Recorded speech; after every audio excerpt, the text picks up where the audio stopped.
Memphis is an entrepreneurial city. Actually, to me, it seems that Memphis has more entrepreneurs than any other city in the country. Yet, Memphis always ranks as one of the poorest cities in the United States. So how could this be? Well, I believe that because we have a limited view of what an entrepreneur is, we're unable to recognize what I've seen my whole life. Being poor is the ultimate startup. Think about what it takes to succeed as an entrepreneur. Entrepreneurs have to endure the daily turmoil of trying to survive despite the high statistical probability of failure. Entrepreneurs have to find opportunities where it seems opportunities don't exist. Entrepreneurs have to find creative solutions to problems with limited resources and have the ability to turn 2 cents into $1. So when you look at it this way, some of our most entrepreneurial people have always been our fellow Memphians living in poverty. Memphis is a story comprised of some pretty epic innovations and inventions, and I believe that our next big ideas are hidden in our most underserved communities. So instead of asking the more common question, what can we teach people living in poverty about entrepreneurship? I'm challenging all of us to ask instead, what can people living in poverty teach us about entrepreneurship?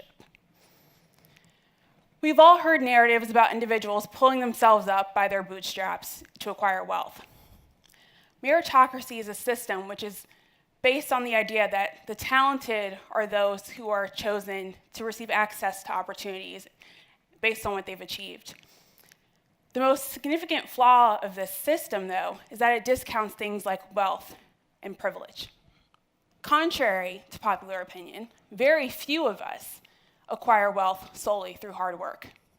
For the majority of us, wealth and poverty are generational. I think the thing that drives success the most is access.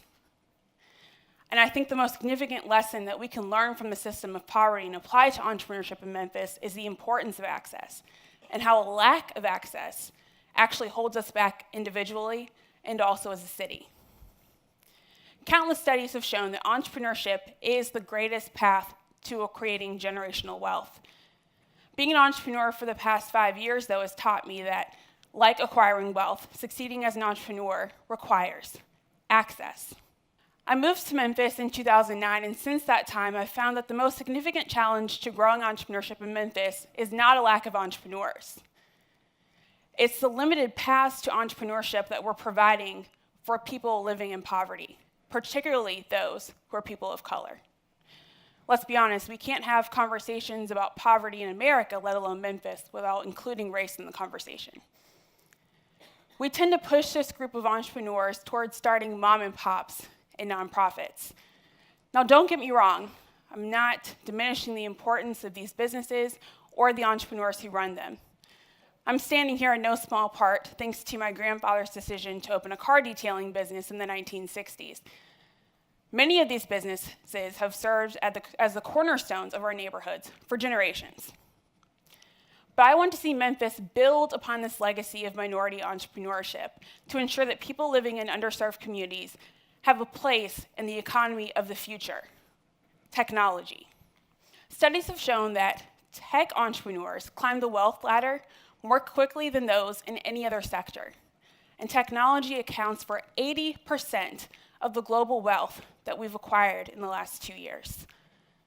If we genuinely want to see transformation in Memphis, we need to provide pathways that allow entrepreneurs in underserved communities to build tech startups. To do that, though, we first have to get real about the lack of diversity and inclusion in the tech industry, in America and in Memphis. Now, being an entrepreneur is hard for everyone. There are barriers to entry to success for all entrepreneurs, but data shows that these barriers are magnified for entrepreneurs of color. And I believe that the underlying cause of these barriers is rooted in the same belief that in the system that prevents people living in poverty from obtaining generational wealth. The belief that success in entrepreneurship is the result of talent and achievement rather than privilege and access. To topple this belief, we need to ensure that people of color have access by checking our own biases that we hold against tech startups led by people of color.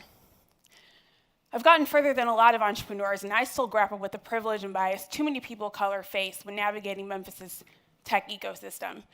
So just imagine what someone living in North Memphis is up against. While the lack of diversity and equity in tech is troubling, it also provides Memphis with an important opportunity. Memphis's largest demographics are also those who are most underrepresented in the tech industry, meaning that Memphis is in the unique position to play an essential role in the national movement to diversify tech. Diversifying tech is also how we can begin to close Memphis's racial wealth gap and build more innovative solutions to the problems that have been plaguing our city's growth for generations. 2018 is the year that everyone's going to be talking about a particular dreamer who inspired me, and I'm sure all of you.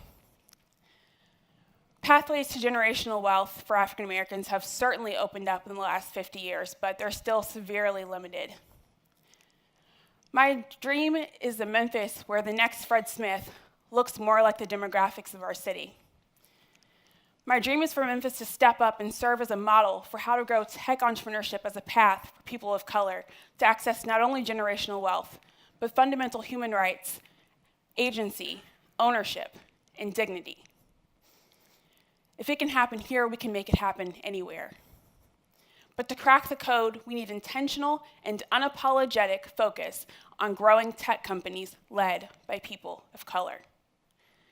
Think of all of the innovations that have launched in the last 15 years. Smartphones, social media, 3D printing. Now imagine how many big world-changing ideas we can launch in the next 15 years if everyone has a seat at the table. Let's start today by making sure that people of color across all zip codes are involved in building Memphis's future tech companies.